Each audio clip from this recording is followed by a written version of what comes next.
Hi and welcome to the Beer Temple. I am Chris Quinn and today I'm taking advantage of a gift I was given for Christmas. I was given a little blind, or I guess you would call it a sampler set. So basically for glasses that are numbered, and I figured, well, let's do a blind tasting. I wanted to do American pilsners for a while. I figured this would be a good chance to do it. And I wanted to do hoppy American pilsners. I think pilsners in general are, one, very underappreciated styles.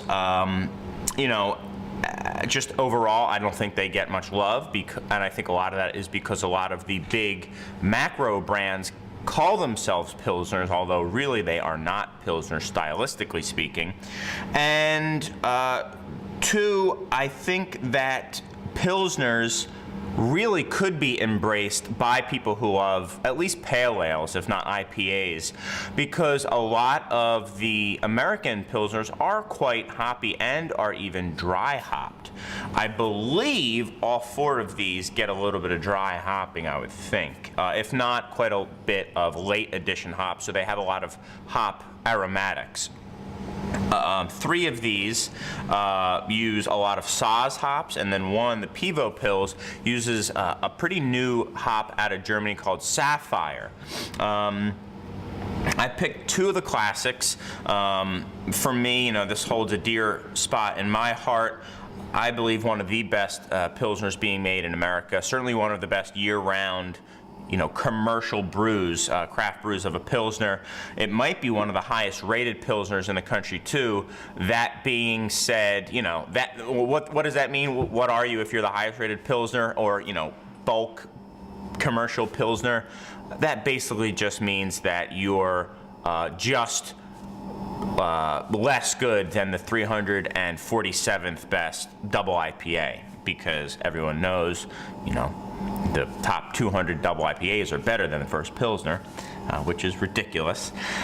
So what did I do? I picked two kind of old school guys, old guard I should say, hopped up Pils, the Mama's Little Yellow Pils from Oscar Blues and the Prima Pils from Victory. I picked a local hero from here in Chicago, the Metropolitan Flywheel Bright Lager, which I consider to be a German style lager, and what I consider is, well, it's my show. So anyway, quite hoppy as well.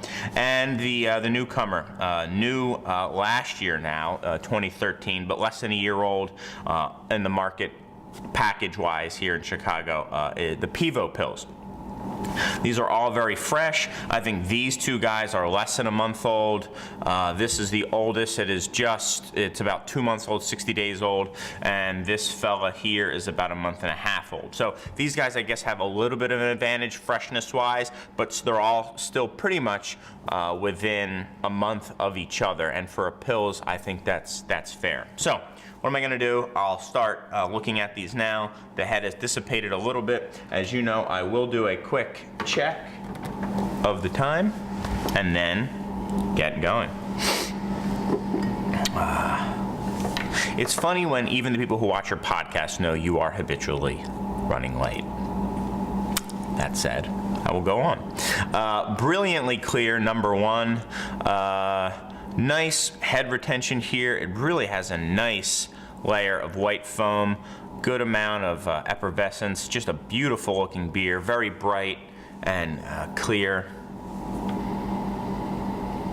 Oh, I will try to pick what beers these are. It might, well, let's see how hard it is for me. Very Saaz heavy. Tons of like lemon and herbs, very, very floral, incredibly floral. Like if there's such a thing as a lemon blossom, very like white flower smells to it. Some might say cheesy, because it has that real kind of sharp flavor to it.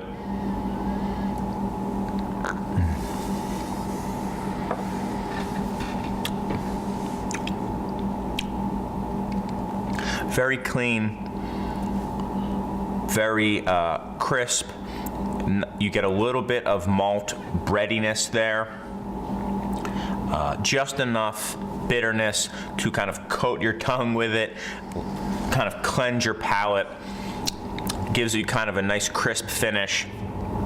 Very good for food, very good for just taking another sip. It kind of prepares you for the next thing you're going to do, whether that take a bite of food or a sip of beer. A very faint whiff of DMS in here. That is a byproduct that occurs during the boil of pilsners. Often it's found in a lot of pilsner malts. It has like a cooked pea or cream corn smell. I'm getting just a hint of that. It's fairly acceptable in pilsners. It's often there.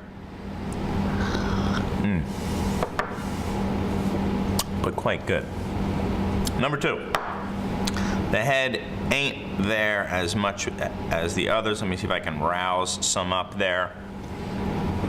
Not quite as effervescent. Brilliantly clear. Brilliantly clear. Very different smell. This one is like pure lemon extract. Bright green herbs.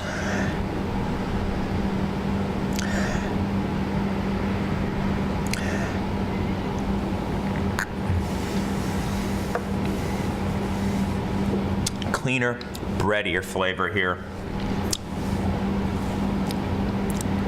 More hop flavor, more hop bitterness.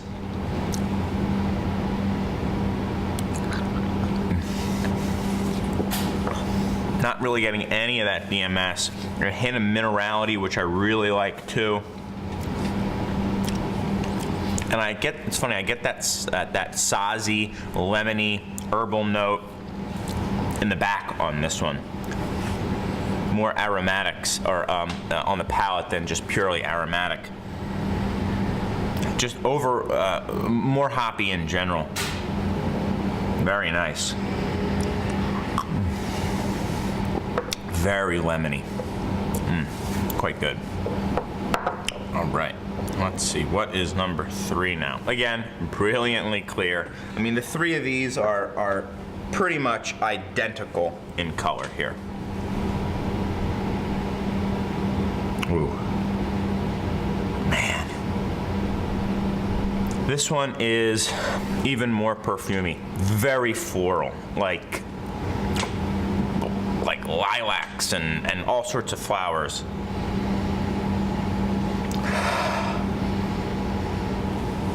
Green, bright green. Even more than this one. We keep getting more perfumey, more green, less kind of lemongrass.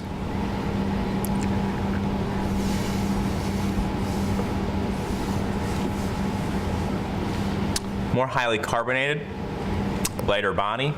I don't get as much biscuitiness. It's just a very faint, almost cracker. Not as bitter as this one, but more bitter than this guy, so there is a nice bitterness. Very crisp, and your mouth is filled with these floral, almost perfumey aromas.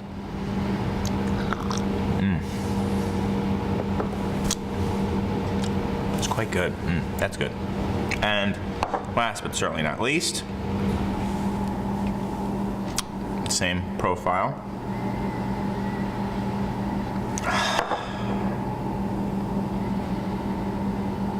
I'm getting a hint of corn on this one.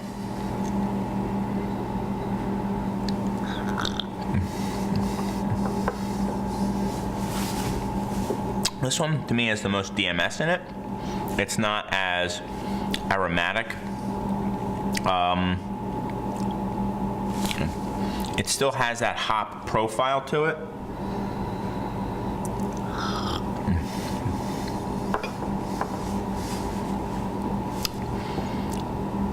Not as bitter as the others as well. It's got more of a malt base to it, but very light malt, very light hop, a little bit more DMS, kind of like this guy. If I were going to put them in my order of favorites, I'd probably go like this. So 3, 2, 1, 4. And if I had to guess what they were, I would say 3, 4,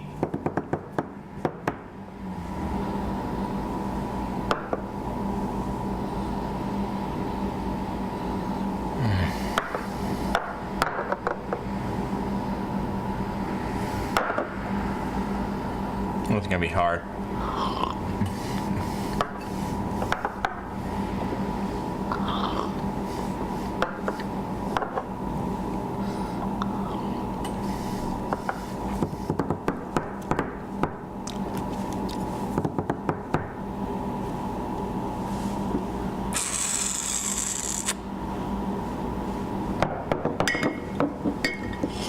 I think this might be wrong. I might have butchered this, but let's see. Let's see where we are. Number 3 is Firestone Walker. What's that? It's funny I put F for 2 of them. That's fine. Number 2 is Victory. There you go. Number 1 is Flywheel. Number 4, Oscar Blues. Ba-boom! Nailed it. Nailed it. Very happy about that. All of these really solid. Yeah, I've been saying that these 2 are my favorite, and this one is a very, I mean, this is what's in my fridge right now. I love it very much. Yeah, this guy just, I'm surprised. It didn't give me that sauciness that I wanted. If you like that kind of DMS-y thing, that Rolling Rock flavor, maybe this one's the one for you. Really, really solid beers. Pivo coming onto the market this year, first year in existence, won gold medal at the Great American Beer Fest for German Pils.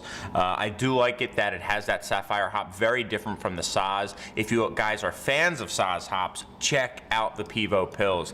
It is, you know, similar, but it's its own animal. It's awesome. The sapphire hop has got me pretty excited. I love how different it is, and it really, you know, these 2 I liked equally, but this one is new to me, and it's something different, and I'm excited by it. That's probably why I put it first. Not that it's better, so to speak. You know, technically as a beer, but there you go, guys. 4 great German-style Pilsners here. If you have not had this style lately, check it out. I mean, it's a 6-pack beer. It's a great Tuesday, Wednesday, Thursday, any day beer, and it is definitely a world-class style. If you have a good Pilsner, you will see why this style has dominated the world. It is great. It is so versatile, and it's very enjoyable. But I digress.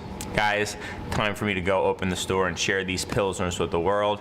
Thank you, as always, so much for all of your continued acts of kindness and just general appreciation. And as always, the ratings and reviews are very much appreciated. Guys, until next time, I've got some great Pilsners to drink made right here in America, a little hopped up for our palates. And if you don't, get some, and then you will too. Cheers, guys.